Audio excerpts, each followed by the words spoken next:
আসসালামু আলাইকুম। আপনারা সবাই কেমন আছেন? আশা করি মহান আল্লাহর রহমতে ভালো আছেন। বন্ধুরা, আজ আমি এমন একটা বিষয় নিয়ে কথা বলবো যেটা শুধু একজন ছাত্রের নয়, পুরো বাংলাদেশের ভবিষ্যতের সঙ্গে জড়িত। আজকের বিষয় আমাদের শিক্ষা ব্যবস্থা। আমি শুরুতেই একটা কথা বলতে চাই, এটা আমার ব্যক্তিগত মতামত। আপনারা একমত হতে পারেন, আবার ভিন্ন মত থাকতে পারেন। আপনার মতামত গুরুত্বপূর্ণ।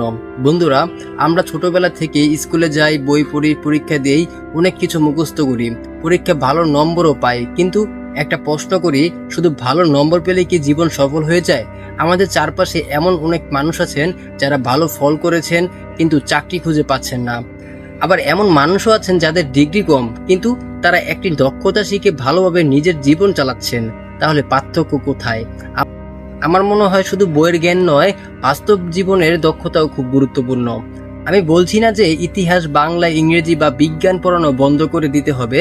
এগুলো অবশ্যই দরকার, কিন্তু এর পাশাপাশি যদি বাস্তব কাজ শেখানো হয় তাহলে একজন শিক্ষার্থী আরো আত্মবিশ্বাসী হবে, তার কেরিয়ার সুন্দর হবে। বন্ধুরা, একটু ভাবুন, যদি একজন ছাত্র স্কুল থেকে জানতে পারে একটি মোবাইল ফোন কিভাবে তৈরি হয়, একটি ফ্যান কিভাবে চলে, একটি মোটরসাইকেল ইঞ্জিন কিভাবে কাজ করে, একটি গার্মেন্টস কিভাবে কাপড় তৈরি হয়, তাহলে সে শুধু বই পড়ে নয়, বাস্তব জগৎ সম্পর্কেও শিখে গেছে।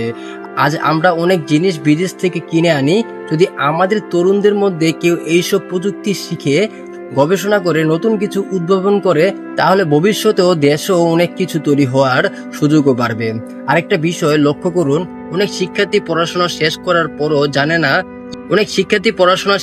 পরও জানে না কিভাবে একটি চাকরির জন্য প্রস্তুতি নিতে হয়, কিভাবে একটি ছোট ব্যবসা শুরু করতে হয়, বা কিভাবে নিজের দক্ষতা দিয়ে আয় করা যায়। যদি স্কুল কলেজ থেকেই এইসব বিষয়ে ধারণা দেওয়া হয় তাহলে তারা ভবিষ্যতের জন্য আরো প্রস্তুত হতে পারবে।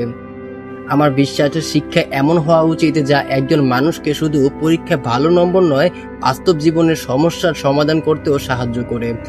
বন্ধুরা, আমি আবারও বলছি, এটা কোনো বিষয়কে ছোট করা নয়, বরং বইয়ের জ্ঞানের সঙ্গে বাস্তব দক্ষতার সমন্বয় করার কথা বলছি। আপনারা কি মনে করেন? আমাদের শিক্ষা ব্যবস্থা আরো কি কি পরিবর্তন দরকার বলে মনে করেন?